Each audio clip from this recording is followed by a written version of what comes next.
and he would put his hand upon his head. They say, oh Imam, Ma'mun is calling his child, but every time he says Mahdi, you stand up out of respect. Imam al-Rida says, I'm not standing up for his Mahdi. This name is so blessed that every time Mahdi is said, I stand up out of respect. And I am showing them there is a difference between their Mahdi and our Mahdi. Their Mahdi, he gets hit by their brothers, he gets hit by his neighbors. But our Mahdi is the one whom his grandfather stands up out of respect. That who is this Imam? You know, it's stated, don't compare the Ahlul Bayt. Kulluna min nurin wahid. We're from one light. That in terms of obedience, they're the same. Another hadith says, Kulluhum fil fadli sawa. That in virtue, they're all the same. But when it comes to looking at the respect which the members of Ahlul Bayt, they gave to each other, you find that there is a bit of a hierarchy. That first there is Rasulullah, then is Amir al-Mu'mineen and Zahra, then is Imam Hassan, Imam Hussein, then is the 12th Imam. That each member of Ahlul Bayt, they would show the utmost respect to the 12th Imam, and they would emphasize being with the Imam. That, you know, when you come to occultation, correct? And I'm finishing, we're running out of time. When you come towards occultation, the hadith, it says, within the Quran, there are two types of occultation. The first type of occultation is what? The first type of occultation is the occultation of the people of the cave. The second type of occultation is when Yusuf saw his brothers. The people of the cave, when the Quran, it talks about Ashabul Kahf. They were within the cave. But when they are in the cave, the outside society couldn't see them and they couldn't see the outside society. There was no connection. This was the first type of occultation. The second type of occultation is that after Yusuf was thrown in the well and he gets taken by the Aziz of Egypt and he becomes the economic minister of Egypt, a time comes when the brothers of Yusuf, they come towards that courtyard of Yusuf. When they come to the courtyard of Yusuf, you find the reality was this, is that Yusuf, he recognized his brothers, but the brothers, they didn't recognize Yusuf. The sixth Imam would say, the occultation of the 12th is like the occultation of Yusuf in front of his brothers. The brothers didn't recognize him, but he recognized who the brothers they were. In the same way, we may not recognize the Imam, but the Imam, he recognizes us. Narrations state that when he returns, people will say, I saw him at Hajj, I saw him here, I saw him there. It's a face which is very familiar to us. This is the reality of the Imam. And those who see him with complete recognition of who he is, you find there were individuals in history who were like this, that they had this connection with the Imam. That, you know, there's a famous scholar by the name of Muqaddas al-Ardbili. Muqaddas al-Ardbili, an individual. He's going from Ardbil towards Karbala. As he's going from Ardbil towards Karbala, he asks a person, can I borrow your horse? The person says, very well. But as he's leaving Ardbil to go towards Karbala, a man comes up to him. He says that I have a letter that can you deliver to somebody I know in Karbala. Muqaddas al-Ardbili, this is how God conscious he was. He says that I have a dilemma. I want to help this man by taking the letter. But the person who lent me the horse didn't give me permission to take any property upon the horse. That, what do I do? Do I help the individual? Or do I honor the other individual? You find he was so God conscious. What he does, he already has the horse. He walks next to the horse with the letter in his hand and he begins going to Karbala. As he's going to Karbala, you find a man comes. When that man comes, he says, "Oh Sheikh Ahmad," the name of Muqaddas al-Ardbili was Sheikh Ahmad. He says, "Oh Sheikh Ahmad, why don't you come upon my horse?" Muqaddas al-Ardbili, he gets upon the horse. The man begins to speak to Muqaddas al-Ardbili. He says, "Tell me about the people of your town. How is this person?" He says, "Fulan and so." He says, "How is this person?" "Fulan is so." He says to him, "How is Muqaddas al-Ardbili?" Muqaddas al-Ardbili, he puts his head down. He says, people say he is muqaddas, but he isn't all that. And using my own words, the Imam, he turns around. He says, oh Muqaddas al-Ardbili, if you didn't have a position, you wouldn't be sitting on the horse with the Imam of your time. That this is the reality of these individuals. It's stated about Muqaddas al-Ardbili when he was in Najaf al-Ashraf. At that time, they would lock the gates to the haram of Amir al-Mu'mineen. It's a previous era. It would be stated that when he walks to the haram, the door of the haram would open by itself. One day, he goes to the haram. He goes to the zari of Amir al-Mu'mineen. He says, oh my master, can you help me? A reply came from the zari of the Imam saying to him that my son is alive, who is the Imam of your time. Why don't you ask him for help? Muqaddas al-Ardbili, he replies by saying that I don't know where he is. He says, go to Masjid al-Sahla upon this night. When Muqaddas al-Ardbili, he goes to Masjid al-Sahla, he sees the Imam weeping in Masjid al-Sahla. He says that, oh Allah, I feel the pain which each of my followers they feel. And oh Allah, had their hearts been united, I would be in front of them. See, the Imam is showing that unite the hearts of the followers of Ahlul Bayt. If these hearts can be united, then the Imam of the time would stand in front of us. This is that Imam that we in our hearts, sometimes we feel pain for others, that when others go through hardship, we feel it in our hearts. The Imam is the one who reflects more than any other individual. He feels the pain of each of his followers. It's narrated in the Maqtal al-Luhuf, in the introduction section, Sayyid ibn Tawus, it's stated that he had an encounter with the Imam, that one day he goes to Samara, when he goes to the Sardab, when he goes to the basement in Samara, he saw the Imam in prostration, and you know what the Imam was saying? He was saying that our Shia have been created from that leftover clay which was used to create us. And they were fashioned with the water of our wilaya. Ya Allah, through the right of this, forgive our Shia. This is that Imam. You know, when we wait for the Imam, there are two types of waiting. One type is that you wait, you invite someone to your house, yet when they show up, you say to that person, nothing is ready, I haven't done anything yet.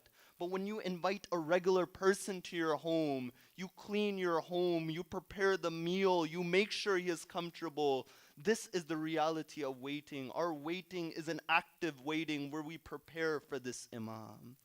That who is this Imam? This is that Imam. That when Fatimatul Zahra, she goes into the courtyard, on her hand, she had a piece of paper testifying that Fadak belonged towards her. When she presents it to the ruling party, they tear up that paper in front of Fatima to Zahra. You know what Zahra would say?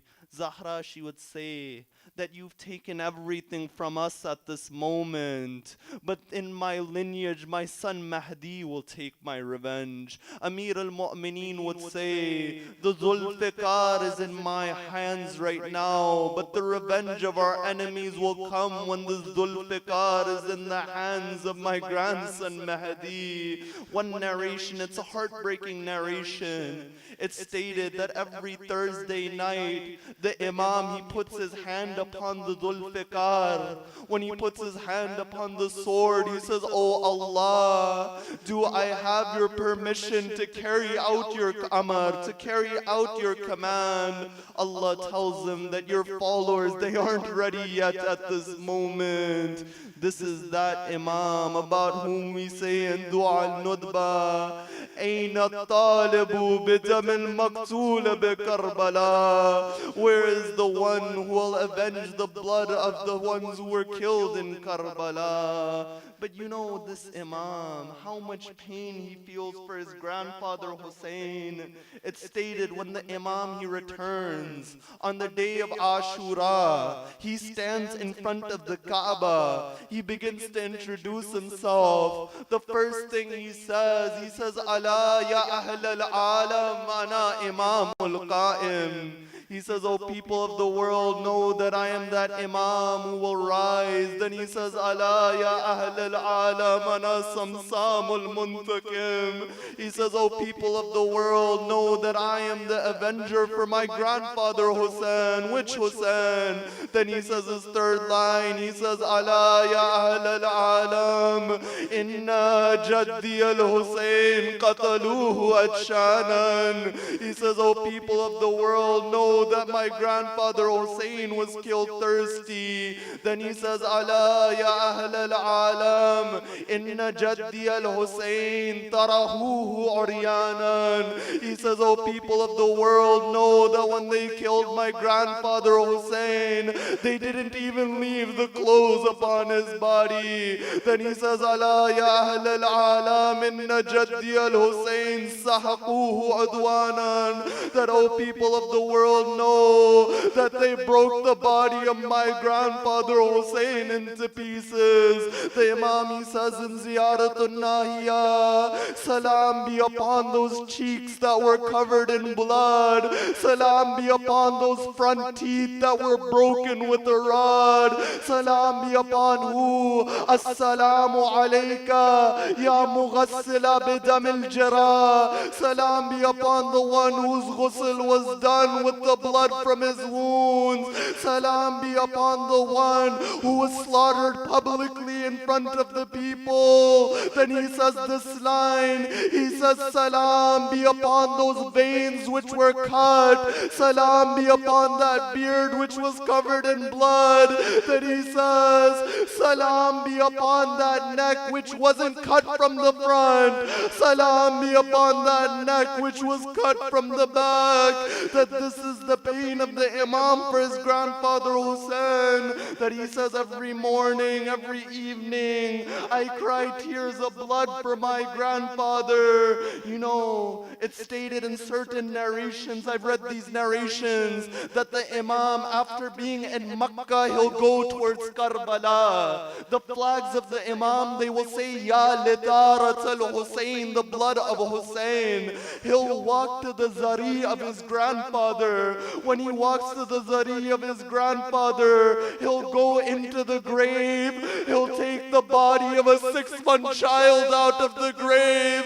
He'll show the people. He'll say, فَبِأَيِّ ذَنْبٍ قُتِلَتْ. That for what sin was this child killed? The pain of Asghar is that pain which remains in the heart of the Imam. You know, on the day of Ashura, when Imam al-Hussein, he had the 6-month child in his arms, he says to the people that I'll put the child upon the ground. If I've done anything to you, then what has this child done? You find they don't give him water. The Imam, he picks up the child. He begins to speak to the army of Umar bin Saad until the line it comes. Umar bin Saad says, Hurmala, ikta kalaman Hussein. Oh, Hurmala, cut the words of Hussein. Hurmala, he would pick up an arrow, he would put it back down. He would pick it up, he would put it back down. Somebody says, Umar bin Saad says, Oh Hurmala, if somebody asks me who is the most hard-hearted in my army, I would give them your name. But why are you hesitating at this moment? Hurmala says, Oh Umar bin Saad, you don't see what I see. Whenever I want to fire this arrow, I see a lady dressed in black. This lady says, don't fire the arrow at my grandchild Asghar. After that, Hurmala, he fires the arrow. Min al-uduni ila al-udun, the narration says that from one ear to another the arrow goes. In the hands of the Imam is the blood of the 6-month child. What does the Imam do? He doesn't throw it on the ground. He doesn't throw it to the skies. He puts the blood of Ali al-Asghar upon his beard. على لعنة الله على القوم الظالمين. Ya Allah, through the rights of Abi Abdullah, through the rights of the one who was alone in Karbala, through the right of the one who had no one, and he stands there and he says, Ala hal min nasirin yansurna. Is there anyone to help me? Is there anyone to protect the women of Rasulullah? Through the right of that Imam, that wherever the followers of Ahlul Bayt are in difficulty, give help towards them. That wherever they have any hajat that are good for them, grant it towards them. Whatever they are sick and ailing, Ya Allah, cure them. And Ya Allah, we pray for the hastening of the reappearance of the Master of our time. ربنا تقبل منا إنك أنت السميع العليم. صلوا على محمد وآل محمد.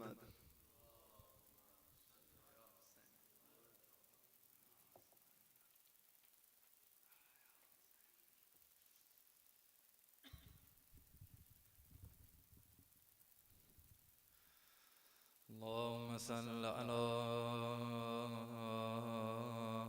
محمد وآل محمد.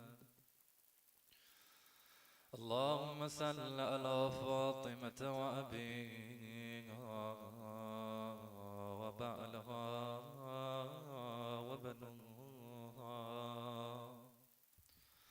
وسر المستودع فيها. بسم الله الرحمن الرحيم. السلام عليك يا أبا عبد الله. السلام عليك يا ابن رسول الله.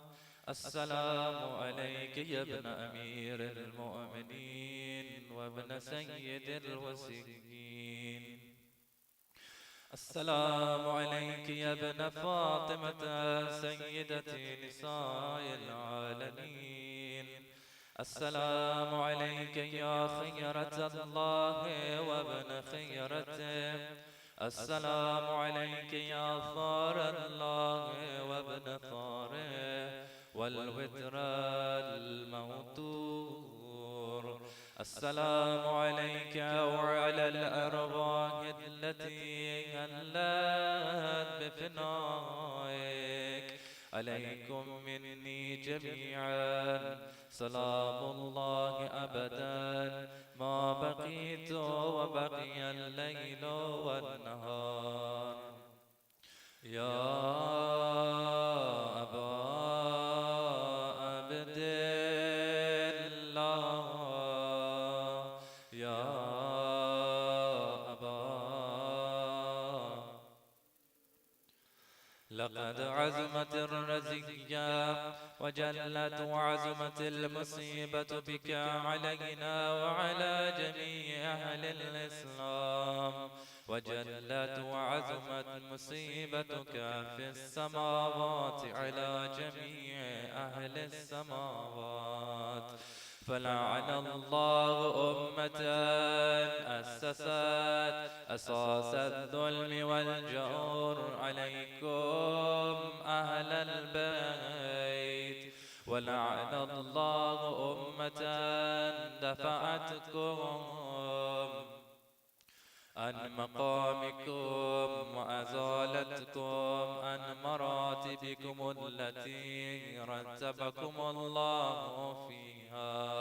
ونعل الله أمة قتلتكم. ولعن الله الممهدين لهم بالتمكين من قتالكم. برئت إلى الله وإليكم منهم ومن أشياعهم وأتباعهم وأوليائهم. يا أبا عبد الله. يا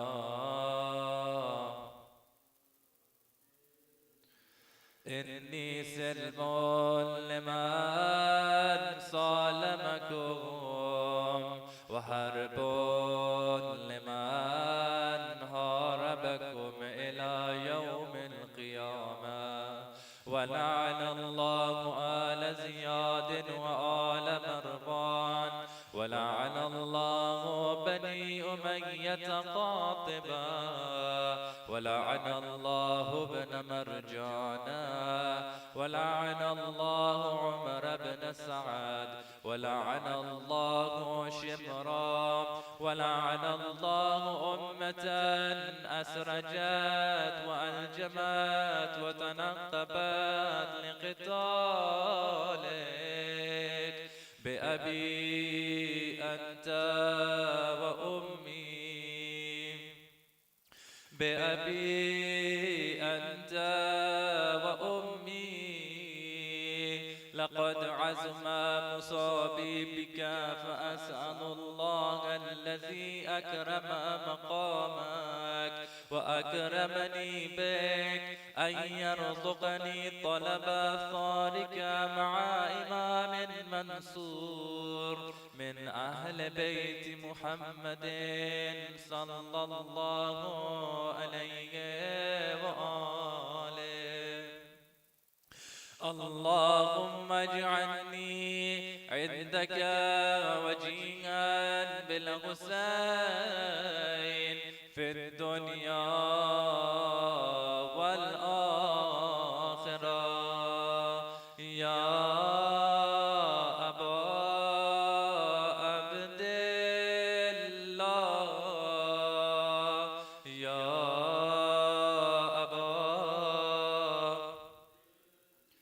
إني أتقرب إلى الله وإلى رسوله وإلى أمير المؤمنين وإلى فاطمة وإلى الحسن وإليك بمبالاتك وبالبراءة ممن قاتلك ونسب لك الحرب، وبالبراءة ممن أسس أساس الظلم والجور عليكم، وأبرأ إلى الله وإلى رسوله ممن أسس وأساس ذلك وبنى عليه بنيانا وجرى في ظلمه وجوره عليكم وعلى أشياعكم. برئت إلى الله وإليكم منهم، وأتقرب إلى الله ثم إليكم بمبالاتكم ومبالاة وليكم، وبالبراءة من أعدائكم والناصبين لكم الحرب، وبالبراءة من أشياعهم وأتباعهم. إني سلم لمن صالمكم، وحرب لمن حاربكم، وولي لمن والاكم، وعدو لمن آداكم. فأسأل الله الذي يكرمني بمعرفتكم ومعرفة أوليائكم، ورزقني البراءة من أعدائكم، أن يجعلني معكم في الدنيا والآخرة، وأن يثبت لي عندكم قدم صدق في الدنيا والآخرة، وأسأله أن يبلغني المقام المحمود لكم عند الله، وأن يرزقني طلب ثاني مع إمام هدى ظاهر ناطق بالحق منكم، وأسأل الله بحقكم وبالشان الذي لكم عنده أن يعطيني بمصابي بكم أفضل ما يعطي مصابا بمصيبة مصيبة،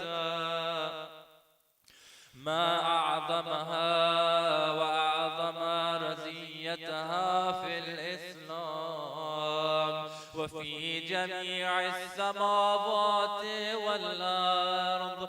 اللهم اجعلني في مقامي هذا ممن تناله منك صلوات ورحمة ومغفرة. اللهم اجعل محياي محيا محمد وآل محمد ومماتي ممات محمد وآل محمد. اللهم إن هذا يوم تبركت به بنو أمية وابن آكلة الأكباد اللعين ابن اللعين على لسانك ولسان نبيك صلى الله عليه وآله في كل موطن وموقف وقفا فيه نبيك صلى الله عليه وآله. اللهم لعن أبا سفيان ومعاوية ويزيد بن معاوية عليهم منك اللعنة أبدا الآبدين. وهذا يوم فرحت به آل زياد وآل مروان بقتلهم الحسين صلوات الله عليه. اللهم فضاعف عليهم اللعن منك والعذاب الأليم. اللهم إني أتقرب إليك في هذا اليوم وفي موقفي هذا وأيام حياتي بالبراوة منهم واللعنة عليهم وبالمبالاة لنبيك وآل نبيك عليه وعليهم السلام. اللهم لعن أول ظالم ظلم حق محمد وآل محمد وآخر تابع له على ذلك. اللهم لعن العصابة التي جاهدت الحسين وشايعت وبايعت وطابعت على قتله. اللهم لعنهم جميعا. السلام عليك يا أبا عبد الله وعلى الأرواح التي حلت بفنائك. عليك مني سلام الله أبدا ما بقيت وبقي الليل والنهار ولا جعله الله آخر الأهد مني لزيارتكم. السلام على الحسين وعلى علي بن الحسين وعلى أولاد وعلى أصحاب الحسين. اللهم خص أنت أول ظالم باللعن مني وابدأ به أولا ثم الثاني والثالث والرابع. اللهم لعن يزيد خامسا، والعن عبيد الله بن زياد وابن مرجانا وعمر بن سعد والشمرا وآل أبي سفيان وآل زياد وآل مروان إلى يوم القيامة.